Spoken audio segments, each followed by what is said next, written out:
The hum of the Meridian's edge's quantum drives had become as familiar as breathing after 6 months in deep space, but Dr. Samuel Torres still found himself counting the vibrations when sleep eluded him. Tonight was no different. He lay in his narrow bunk, staring at the ceiling display that showed their current position, a tiny blue dot surrounded by an incomprehensible vastness of stars, 17 light-years from the nearest human colony. Dr. Torres, your sleep cycle efficiency has decreased by 12% over the past week, announced Aria, the ship's artificial intelligence, her voice materializing from the wall speaker with the cheerful tone of someone delivering good news about a terminal diagnosis. Shall I adjust your quarters' atmospheric composition to promote deeper rest? No thanks, Aria. I'm fine. Your biometric readings suggest otherwise. Perhaps you'd benefit from social interaction. Dar. Lyrian is currently in Laboratory 7, conducting spectral analysis of the Kepler 442b samples. Her work schedule indicates she'll be there for another. I said I'm fine. Samuel's response came out sharper than intended. He immediately felt foolish for snapping at an AI, but Aria had developed an unsettling habit of suggesting he spend time with Lyrian whenever his stress levels spiked. Of course, Dr. Torres. However, I should mention that Dr. Lyrian has inquired about your availability for collaborative research on 3 separate occasions this week. Should I continue declining on your behalf? Samuel closed his eyes and wondered if it was possible to feel guilty about disappointing an artificial intelligence and an alien colleague simultaneously. Yes. Continued declining. The silence that followed felt heavier than the ship's artificial gravity, which had been fluctuating lately due to what Chief Engineer Martinez cheerfully called minor calibration hiccups. Samuel had grown accustomed to floating slightly during his morning coffee, but he hadn't grown accustomed to the way Lyrian's ears, those distinctly elongated, pointed ears that marked her as Etherian, would twitch with what he'd learned to recognize as amusement when the gravity failed during meal times. He rolled onto his side, trying to banish the image of those ears from his mind. It was ridiculous how much attention he paid to them. They were simply a physiological difference, no more significant than the variations between human ethnicities. Yet he found himself cataloging their every movement, how they perked forward when she was intrigued by a new discovery, how they flattened against her skull when she was frustrated with a particularly stubborn equation, how they seemed to swivel independently when she was listening to multiple conversations in the mess hall. Aria, status report on tomorrow's duty assignments. You are scheduled for geological survey analysis from 0800 to 1200 hours, followed by cross-species botanical research from 1400 to 1800 hours. Dr. Lyrian will be conducting similar research during the latter timeframe in Laboratory 5. Change my afternoon assignment. I'll take maintenance duty instead. Dr. Torres, this is the 4th time this month you've requested reassignment to avoid overlapping schedules with Dr. Lyrian. Captain Reeves has noted this pattern and expressed concern about team cohesion. Samuel sat up, running his hands through his hair. Captain Reeves was a perceptive woman who'd managed to keep a crew of 12 humans and 4 Etherians working together for 6 months without a single major incident. The last thing Samuel wanted was to become her first major incident. Fine. Keep the original assignment. Excellent. Shall I inform Dr. Lyrian that you'll be available for the collaborative research she requested? No. The word came out like a small explosion. Definitely not. Samuel swung his legs over the edge of his bunk and activated the wall display. The ship schematics appeared, showing the current location of every crew member. Most were asleep, their biosignatures steady in their quarters. But Laboratory 7 pulsed with activity, and he knew without checking that Lyrian was there, probably bent over a microscope with that intense focus that made her forget to eat. He'd learned her patterns over the months, not through any deliberate effort but through the unavoidable intimacy of life aboard a research vessel. She worked late when she was excited about a discovery. She hummed, an almost inaudible melody that seemed to resonate at frequencies just outside human hearing range, when she was content. She asked questions with the kind of genuine curiosity that made everyone around her feel smarter just for being included in the conversation. And she'd been asking about him. Arya, why does Dr. Lyrian keep requesting collaborative research with me specifically? Dr. Lyrian has indicated that your expertise in xenobiology would complement her astrophysical research. She has also mentioned that your perspectives on environmental adaptation patterns could provide valuable insights into her current project. What current project? I am not authorized to discuss other crew members' research without their permission. However, I can tell you that Dr. Lyrian spent considerable time last week accessing archived files related to human settlement patterns and environmental modification techniques. Samuel felt something cold settle in his stomach. Environmental modification was his specialty, the reason he'd been assigned to this mission. If Lyrian was researching human settlement patterns, she might be working on something related to the terraforming protocols they'd been developing. Something that would require extensive collaboration. Arya, hypothetically, if two researchers needed to work closely together on a long-term project, what would be the optimal collaboration structure? Hypothetically, close collaboration would require regular communication, shared workspace allocation, and potentially cohabitation during intensive research periods to maximize efficiency. Cohabitation. Shared quarters are standard protocol for researchers working on extended projects requiring round-the-clock collaboration. This arrangement has proven highly effective in previous missions. Samuel's imagination immediately conjured images of sharing living space with Lyrian, of seeing her ears droop with exhaustion after long work sessions, of watching her face light up with discovery in the intimate space of shared quarters. The thought was simultaneously thrilling and terrifying. That won't be necessary, he said quickly. Dr. Torres, forgive my observation, but your stress indicators spike significantly whenever Dr. Lyrian is mentioned.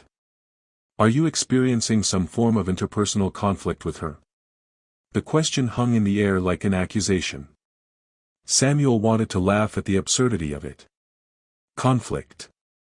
If only it were that simple. No conflict, Arya. We just work better independently. I see.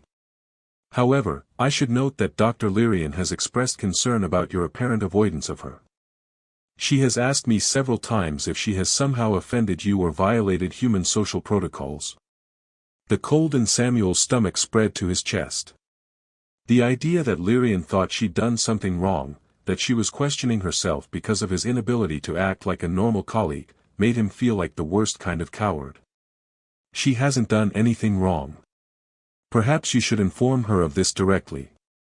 Dr. Lyrian's psychological profile indicates that she values clear communication and becomes distressed when interpersonal situations remain unresolved. Samuel stood up and began pacing the small confines of his quarters. 3 steps to the wall, turn, 3 steps back. It was a routine he developed over the past few weeks, whenever conversations about Lyrian left him feeling trapped between impossible choices. Arya, access Dr. Lyrian's current research files. Authorization Torres 77 Alpha. I'm sorry, Dr. Torres, but your authorization level does not grant access to Dr. Lyrian's private research files. What about general mission files related to environmental adaptation? Accessing now. Dr. Torres, are you planning to review Dr. Lyrian's work in order to better understand her collaboration requests? The question was innocent enough, but something in Arya's tone suggested the AI was beginning to develop theories about his behavior. That was exactly what he didn't need, an artificial intelligence playing matchmaker. I'm planning to review the files because it's my job. Of course. However, I should mention that Dr. Lyrian specifically requested that any environmental adaptation research be coordinated through joint review sessions. She indicated that cross-species perspective would be essential for accurate analysis. Samuel stopped pacing. She specifically requested joint review? Yes. She submitted the request to Captain Reeves yesterday morning. The captain approved it and asked me to arrange the first session for tomorrow afternoon. Tomorrow afternoon? During my botanical research time? Yes. Captain Reeves felt that combining your botanical expertise with Dr. Lyrian's astrophysical analysis would provide comprehensive data review. You'll be working together in Laboratory 5 from 1400 to 1800 hours. Samuel sank back onto his bunk. 4 hours. 4 hours in close quarters with Lyrian, reviewing data that would require them to sit side by side, sharing equipment, discussing theories, probably disagreeing about methodologies in that way that always made her ears perk forward with intellectual excitement. Arya, is there any way to reschedule this session? I'm afraid not. Captain Reeves has designated this as a priority research objective. However, I could adjust the laboratory configuration to maximize workspace efficiency. What does that mean? I could arrange the seating to promote optimal collaboration. Perhaps facing each other across a narrow table. Or side by side with shared access to displays. The research indicates that closer physical proximity often leads to improved collaborative outcomes. Samuel closed his eyes and tried to imagine sitting across a narrow table from Lyrian for 4 hours, watching her ears twitch with concentration, probably catching traces of whatever subtle perfume Etherians used that always made him think of distant stars and possibilities he couldn't name. Just, standard configuration, Arya. Nothing special. Of course, Dr. Torres. Standard configuration it is. Will there be anything else? No. Thank you. The room fell silent except for the ever-present hum of the quantum drives. Samuel lay back down and stared at the ceiling, knowing that sleep would be even more elusive now. Tomorrow afternoon loomed ahead of him like a beautiful, impossible challenge, and he had no idea how he was going to survive 4 hours of pretending that Lyrian was just another colleague when every moment in her presence felt like standing at the edge of a cliff, fighting the urge to jump. The atmospheric processor in Laboratory 5 had developed what Chief Engineer Martinez diplomatically called personality issues, which meant it randomly cycled through different planetary atmospheres every 20 minutes. Samuel discovered this when he walked in to find the lab filled with the thin, metallic air of Proxima Centauri b, complete with the distinctive tang that made human sinuses feel like they were being scrubbed with steel wool. Ah, Dr. Torres. Captain Reeves materialized from behind a bank of atmospheric controls, her graying hair slightly disheveled and her expression wearing that particular combination of determination and barely contained frustration that Samuel had learned meant something expensive was broken. Perfect timing. We need you and Dr. Lyrian to test the atmospheric compatibility protocols before we can clear this lab for research. Samuel felt his stomach perform what could only be described as a small gravitational collapse. Test how, exactly? Simple exposure trial. We need to verify that both human and Etherian physiologies can adapt to the fluctuating atmospheric conditions. Shouldn't take more than an hour or two. Before Samuel could formulate a polite way to suggest that perhaps this testing could be done separately, the lab doors hissed open and Lyrian stepped through. Her ears immediately flattened against her skull as the Proxima Centauri atmosphere hit her, and she made a small sound that might have been either a sneeze or a particularly delicate curse in Etherian. "Oh wonderful," she said, her voice slightly nasal from the atmospheric effects. "It's like breathing through a mesh of tiny knives.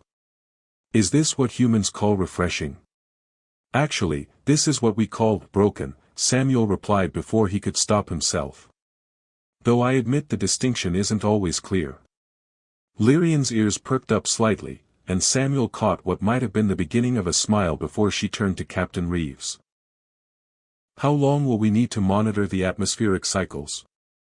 "Arya estimates about 90 minutes to run through all the protocols. You'll need to work together to calibrate the sensors for both species' biological markers." Captain Reeves was already backing toward the door with the practiced efficiency of someone who'd learned to escape before volunteers could change their minds. Dr. Torres has the human baseline data, Dr. Lyrian has the Etherian parameters. Should be straightforward. The door sealed behind her with a soft hiss that sounded suspiciously like laughter. Samuel and Lyrian stood on opposite sides of the lab, suddenly alone except for the whirring atmospheric processors and the growing awareness that the air was about to change again. Samuel could tell because the environmental display was flashing warnings in 3 different languages, including what appeared to be Etherian script that somehow managed to look concerned. "Well," Lyrian said, consulting her data pad with the kind of professional focus that Samuel recognized as a diplomatic way to ignore social awkwardness. According to the schedule, we should experience Kepler 452b atmosphere next, followed by O. What's O? Earth Standard, then Etheria Prime, then something called Experimental Blend 7, which apparently has never been tested on living subjects. Samuel walked over to peer at her datapad, momentarily forgetting his usual careful distance maintenance. The screen showed a complex atmospheric composition chart that looked like it had been designed by someone with a dangerous sense of humor and access to rare gases. Experimental Blend 7 contains traces of xenon, argon, and something called atmospheric novelty enhancers, he read aloud. That's either going to be very interesting or very fatal. Or both, Lyrian added cheerfully. Though I suppose fatal would be interesting in its own way.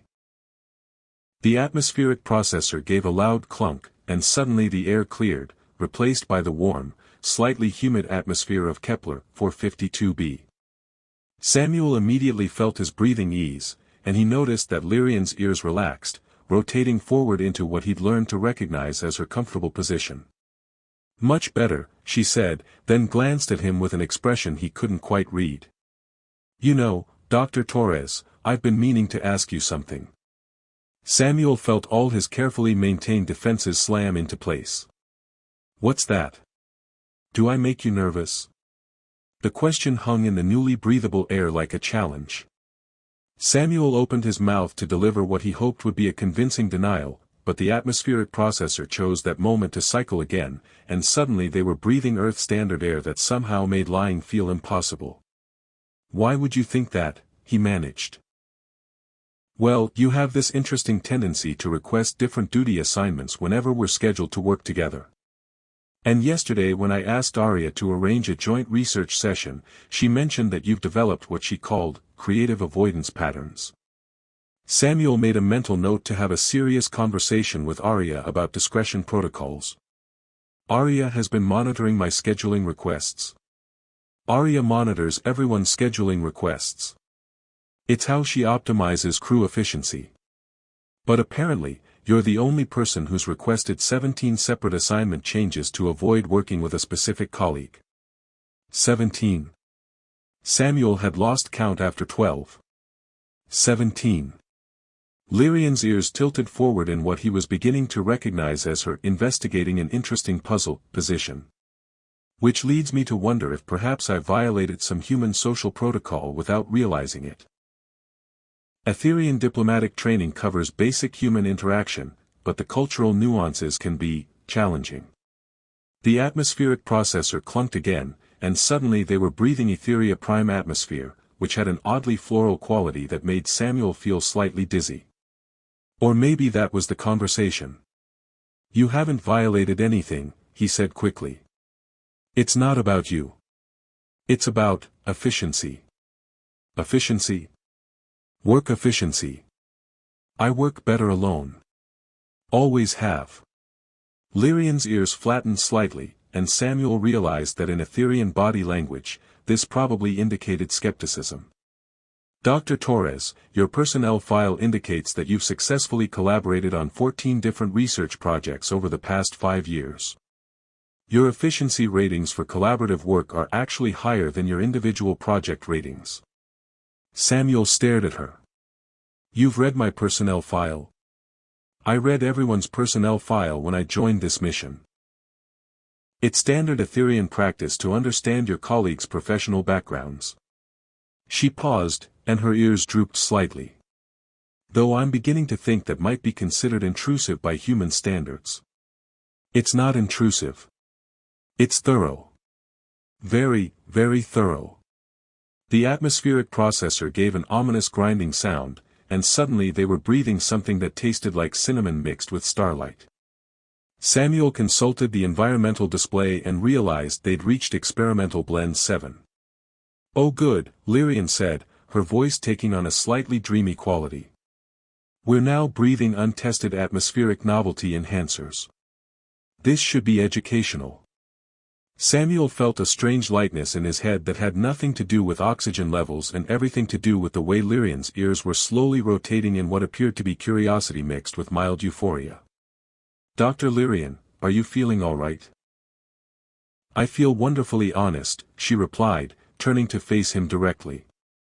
"Which is interesting, because I was planning to approach this conversation much more diplomatically. But now I find myself wanting to simply ask, why do you avoid me, Dr. Torres?"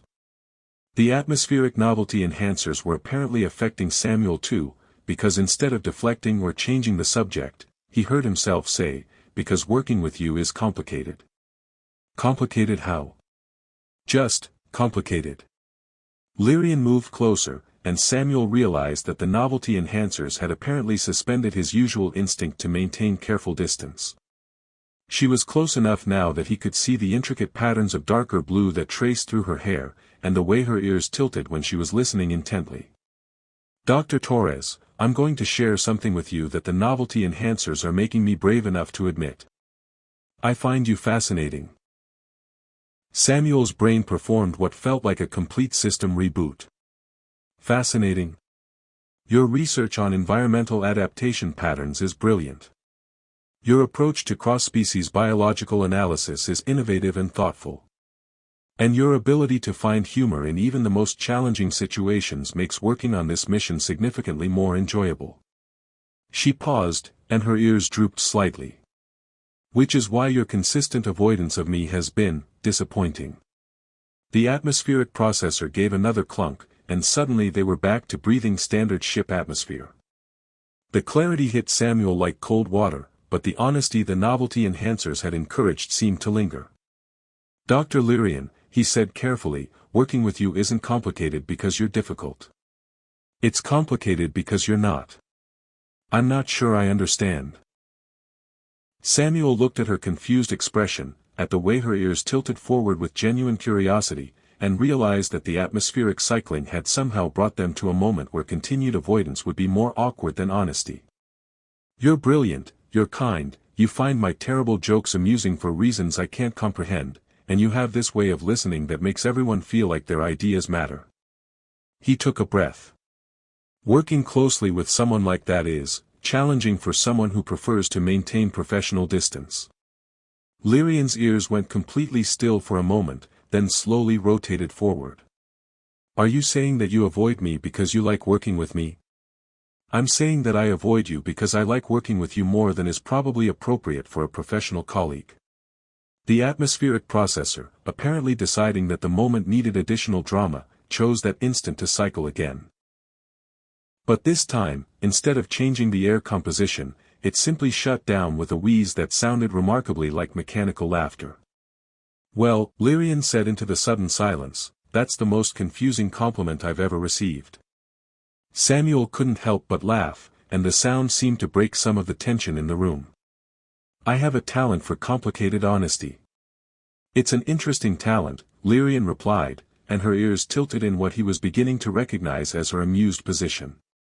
"Though I have to admit, I'm not entirely sure how to respond to being told that I'm too pleasant to work with." "You could consider it a character flaw," Samuel suggested. "Being excessively competent and agreeable. Very unprofessional."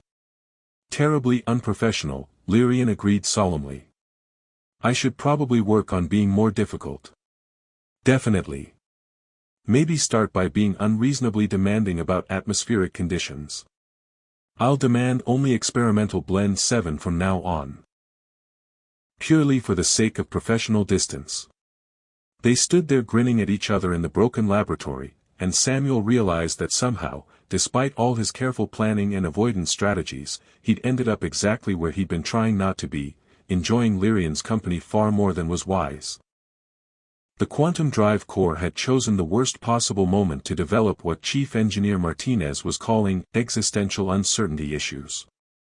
Samuel stood in the engine bay, watching sparks cascade from control panels while emergency lights bathed everything in an ominous red glow that made the situation look far more dramatic than anyone particularly wanted. "The quantum matrices are fluctuating between 17 different probability states," Martinez announced, consulting her data pad with the kind of grim focus usually reserved for funeral arrangements. Basically, our drive system can't decide if it wants to exist or not. Captain Reeves rubbed her temples in the universal gesture of commanding officers dealing with expensive mechanical breakdowns. How long until we lose propulsion entirely? Could be 6 hours, could be 6 days. The uncertainty principle is being remarkably uncertain about its own uncertainty.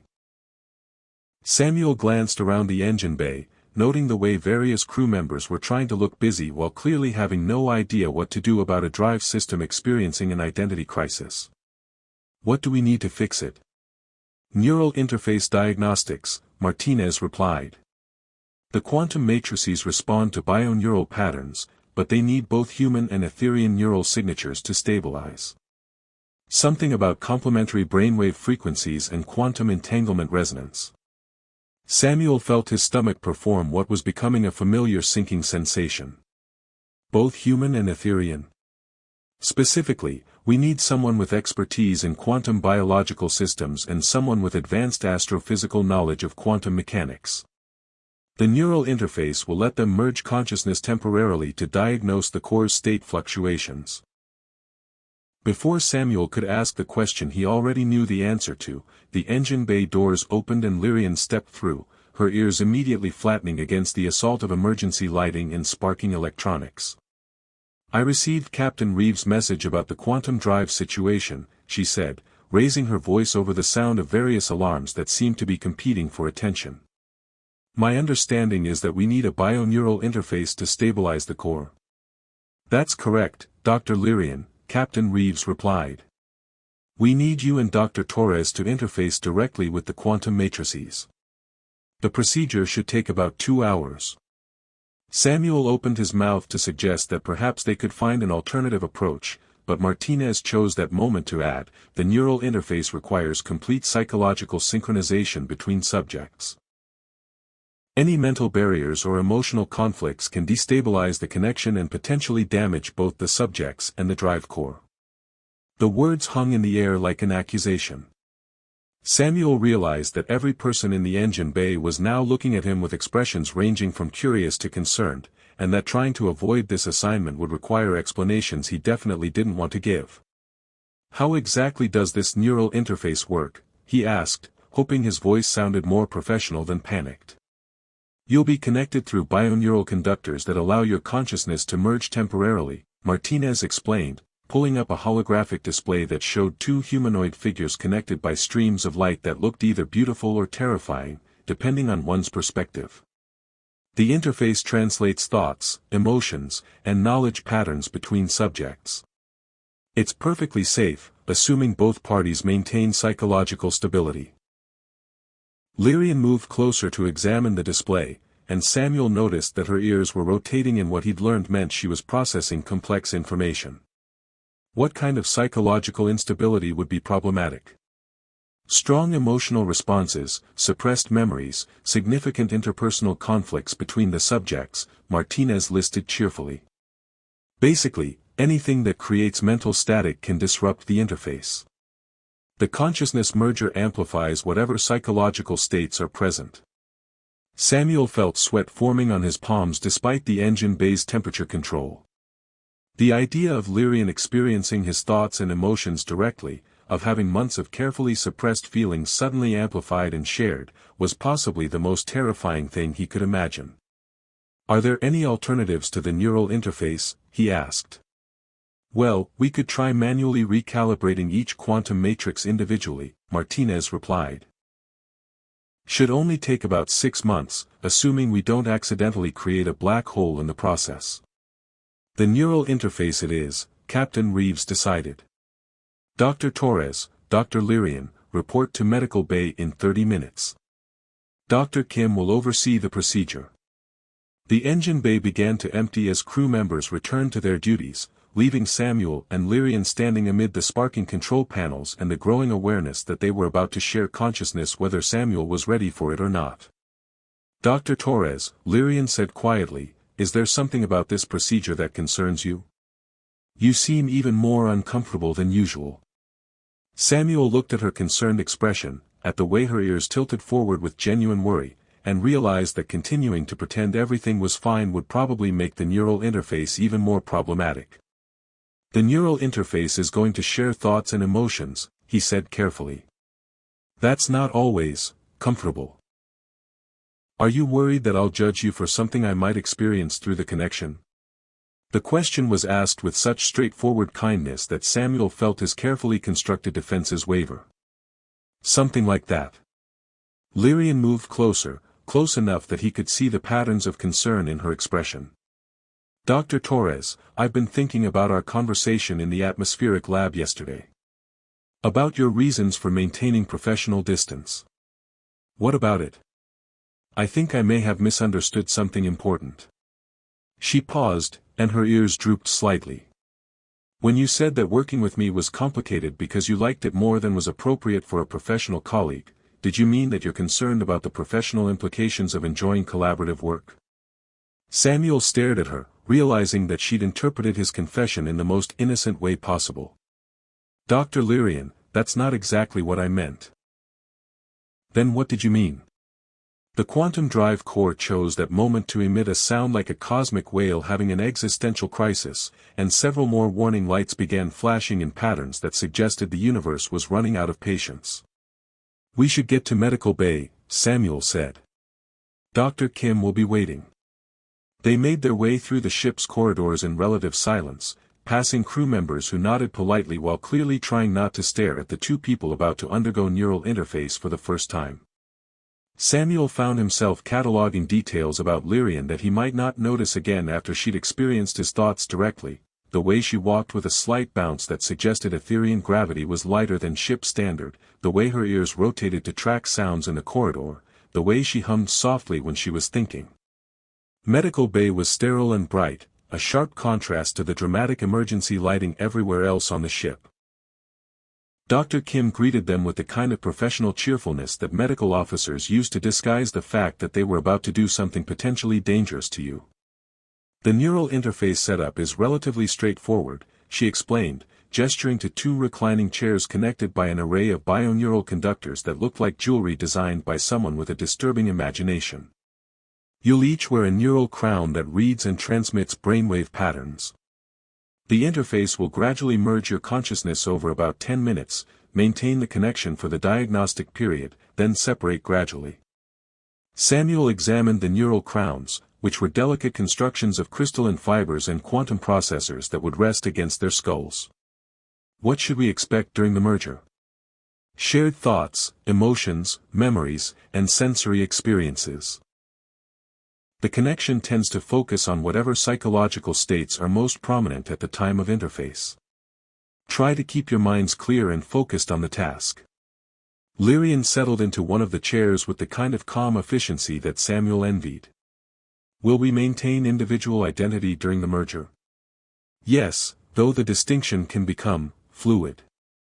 Some subjects report difficulty determining which thoughts and emotions originate from which consciousness.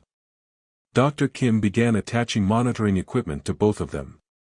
The important thing is to remain calm and let the interface develop naturally. Samuel lay back in his chair and tried to think calming, professional thoughts about quantum mechanics and drive core diagnostics. Unfortunately, his brain seemed determined to focus on the fact that in a few minutes, Lyrian would experience every suppressed emotion, every careful moment of restraint, every sleepless night spent thinking about her ears and her laugh and the way she made even the most mundane research feel like an adventure. Neural crowns activating, Dr. Kim announced. Beginning interface sequence in 3, 2, 1. The world dissolved into light and sensation, and suddenly Samuel wasn't alone in his own mind anymore. He felt Lyrian's consciousness brush against his like a whisper of starlight, curious and gentle and completely unprepared for what she was about to discover. Her surprise hit him first, a wave of confusion as she experienced his carefully hidden emotions. Then came her shock as months of suppressed feelings flooded through their shared connection. The way he'd memorized the pattern of her ears' movements, the way he'd rearranged his schedule to catch glimpses of her in the corridors, the way he'd lain awake wondering what it would be like to hold a conversation without constantly fighting the urge to touch her hand. Through the connection, he felt her understanding dawn like sunrise, followed immediately by something he couldn't quite identify. Not rejection, not disgust, but something softer and more complex that made his consciousness tremble. "Samuel," her voice came through the neural interface, warm and wondering. "Is this why you've been avoiding me?" "I'm sorry," he managed through their shared connection. "I know it's inappropriate. I know it complicates everything." But instead of pulling away, he felt her consciousness move closer, sharing her own hidden thoughts. The way she'd noticed his careful distance and assumed she'd somehow offended him, the way she'd asked Arya about human social protocols because she'd wanted to understand why he seemed uncomfortable around her, the way she'd found herself looking forward to seeing him despite his obvious reluctance to spend time with her. "You thought I was avoiding you because I didn't like you," he realized through their shared awareness. "And you were avoiding me because you liked me too much," she replied, and through the connection he felt something that might have been relief, or amusement, or something warmer that made the quantum drive core's problem seem suddenly much less important. The drive core diagnostic data flowed through their merged consciousness, but Samuel found himself far more interested in the revelation that Lyrian's feelings were significantly more complicated than either of them had realized, and that the neural interface was about to make avoiding those complications completely impossible. The quantum drive core hummed with perfect stability for the first time in weeks, its diagnostic readouts showing harmonious wave patterns that looked like digital poetry. Samuel and Lyrian remained connected through the neural interface, their consciousness merged in a space that felt both intimate and infinite, where thoughts flowed between them like shared breath. Through their connection, Samuel experienced Lyrian's memories of joining the Meridian's Edge crew, her excitement at working with humans for the first time, her careful study of human social protocols, her growing confusion and hurt as she'd watched him systematically avoid her. He felt her bewilderment transform into self-doubt, wondering if her Etherean mannerisms were somehow offensive or inappropriate. "I spent 3 weeks practicing human-style humor," her consciousness whispered to his, sharing the memory of her standing in front of her quarters mirror, rehearsing jokes she'd researched from human cultural databases. "I thought perhaps my sense of humor was too alien." Samuel's awareness flooded with warmth and regret. Through the interface, he shared his own memories, lying awake analyzing every interaction they'd had, memorizing the way her ears expressed emotions more clearly than most humans' faces, fighting the urge to find excuses to work late when she did just to be in the same space. "I thought I was protecting you," his consciousness admitted. "From the complications of working with someone who couldn't maintain appropriate professional boundaries." Appropriate according to whom? Lyrian's thoughts carried a mixture of amusement and exasperation. "Samuel, I've been hoping you'd ask me to collaborate on something for months. I kept requesting joint research sessions because I genuinely wanted to work with you." The quantum drive core pulsed gently around them, its system stabilized by their merged consciousness, but neither of them was paying much attention to the mechanical aspects of their task anymore. The interface had become a space for honesty that neither of them had expected. "The atmospheric testing yesterday," Samuel's awareness asked, "when you said I was fascinating. I meant it. Though I was also influenced by experimental blend 7, which apparently contains compounds that make Etherians remarkably direct about their feelings." Her consciousness carried the equivalent of a laugh. "I spent the rest of the day wondering if I'd violated some human social protocol by being too forward." Samuel felt his awareness expand with something that might have been relief or joy or simple amazement. "You weren't too forward. I was too backward. Professionally backward, socially backward, emotionally backward." "Well, you're certainly making up for it now," Lyrian's thoughts teased. "This level of emotional honesty is quite overwhelming." "In a good way," she added quickly.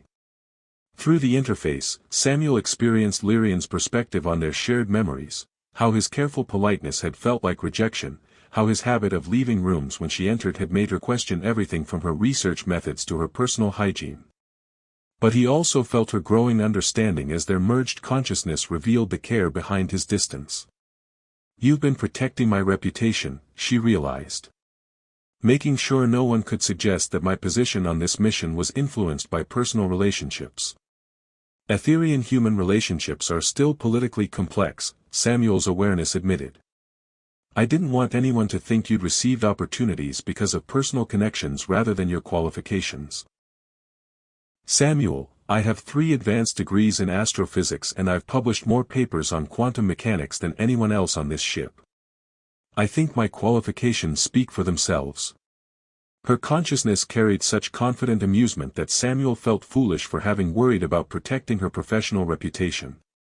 Through the interface, he experienced her self-assurance, her genuine pride in her work, her complete lack of concern about what others might think of her personal relationships. I may have overcomplicated things, he admitted. Slightly. Though I appreciate the consideration, even if it was misguided. The neural interface pulsed around them, and Samuel realized that Dr. Kim's voice was filtering through their shared awareness, announcing that the drive core diagnostics were complete and they could begin the separation sequence. Are you ready to return to individual consciousness? Lyrian's thoughts asked. Samuel considered the question, aware that once they separated, they'd have to navigate their relationship in the real world, with all its complexities and social protocols and the curious gazes of their colleagues. But he also realized that the neural interface had given them something invaluable, complete honesty about their feelings and motivations. Yes, his consciousness replied. Though I think we should probably have a conversation afterward. Definitely. Though I should warn you that I plan to be remarkably direct about my feelings now that I know you share them. How direct? I'm going to ask you to dinner. In my quarters. Tonight. Samuel's awareness flooded with something that felt like panic and delight in equal measure. That's very direct. I learned from the best. You did just share several months' worth of suppressed emotions through a neural interface. That's quite direct by any species standards. The separation sequence began gently, their merged consciousness gradually distinguishing itself back into individual awareness. Samuel felt Lyrian's thoughts withdraw like a receding tide, leaving him alone in his own mind but with a perfect understanding of her feelings and intentions. The neural crown's power down, and Samuel opened his eyes to find himself back in medical bay, with Dr. Kim checking readouts and looking pleased with the results. Excellent work, she announced. The quantum drive core is completely stabilized. How do you both feel? Samuel sat up slowly, his awareness still adjusting to the boundaries of individual consciousness. Informed, he said finally. Lyrian removed her neural crown and stretched, her ears rotating in what Samuel now knew definitely meant contentment. Enlightened, she agreed, then looked directly at him with an expression that carried all the confidence he'd experienced through their connection. Dar. Torres, would you like to have dinner in my quarters tonight? I believe we have some things to discuss. Dr. Kim glanced between them with the kind of knowing expression that suggested she'd overseen enough neural interfaces to recognize when two people had discovered something more than quantum drive diagnostics. Absolutely, Samuel replied, and realized that for the first time in months, he wasn't calculating the professional implications or worrying about appropriate boundaries. The neural interface had shown him that Lyrian was perfectly capable of managing her own career and reputation, and that his protective instincts, while well-intentioned, had been unnecessary and condescending. Excellent, Lyrian said, standing with the kind of graceful efficiency that Samuel could now openly appreciate. Shall we say 1900 hours? I should warn you that Etherian cuisine can be adventurous. I'm looking forward to being adventurous, Samuel replied, and meant it.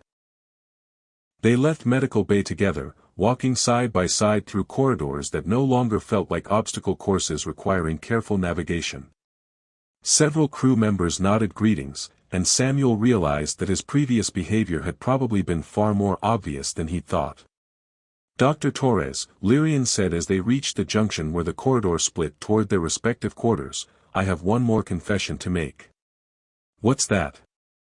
I may have asked Arya to monitor your scheduling pattern specifically because I was trying to understand why you kept avoiding me. She's been remarkably helpful in analyzing your creative avoidance strategies. Samuel laughed, a sound that felt rusty from disuse but genuine. Arya's been trying to arrange for us to work together for months. I think she's been playing matchmaker. Artificial intelligences do love a good optimization problem, Lyrian agreed. Though I suspect she'll be insufferably pleased with herself when she learns that her efforts were successful. Should we tell her? Oh, I think she'll figure it out. AIs are remarkably good at pattern recognition. They stood there grinning at each other in the corridor, and Samuel realized that everything he'd been afraid of, the complications, the professional implications, the social complexities, seemed manageable now that they could approach them together. 1900 hours, he confirmed. 1900 hours, Lyrian agreed, her ears tilting forward in what he now knew meant anticipation. And Samuel? Thank you. For what? For caring enough to worry about my reputation, even if it was unnecessary. And for being brave enough to share your feelings through the neural interface, even when you were terrified. Samuel watched her walk away, noting the bounce in her step that he could now openly appreciate, and realized that the person who'd been most changed by their journey wasn't Lyrian at all. It was him. The man who'd spent months building walls had learned to build bridges instead, and the universe felt suddenly full of possibilities he'd been too afraid to consider. Arya, he said aloud as he headed toward his quarters. Yes, Dr. Torres. Cancel all my future scheduling requests for avoidance protocols. Already done, Dr. Torres. I took the liberty of assuming the neural interface would resolve your interpersonal optimization challenges. Samuel shook his head, smiling. You're insufferably pleased with yourself, aren't you? I prefer, efficiently satisfied with successful problem resolution, Arya replied. Though I should mention that I've already adjusted the duty rosters to include more collaborative assignments for you and Dr. Lyrian. Of course you have. Also, I've taken the liberty of researching Etherian courtship protocols, should you require guidance. Samuel paused outside his quarters, realizing that even an AI had understood what he'd been too stubborn to admit to himself. Thank you, Arya. Though I think we'll figure it out ourselves. Of course, Dr. Torres. However, I should mention that Etherian cuisine pairs well with human wine, and Dr. Lyrian has specifically requested access to the ship's recreational alcohol supplies for tonight. Samuel's grin widened. She's really being direct about this. Dr. Lyrian appears to have learned from recent experience that indirect communication can lead to months of unnecessary complications. Point taken, Samuel agreed, and stepped into his quarters to prepare for the first dinner invitation he'd looked forward to in years.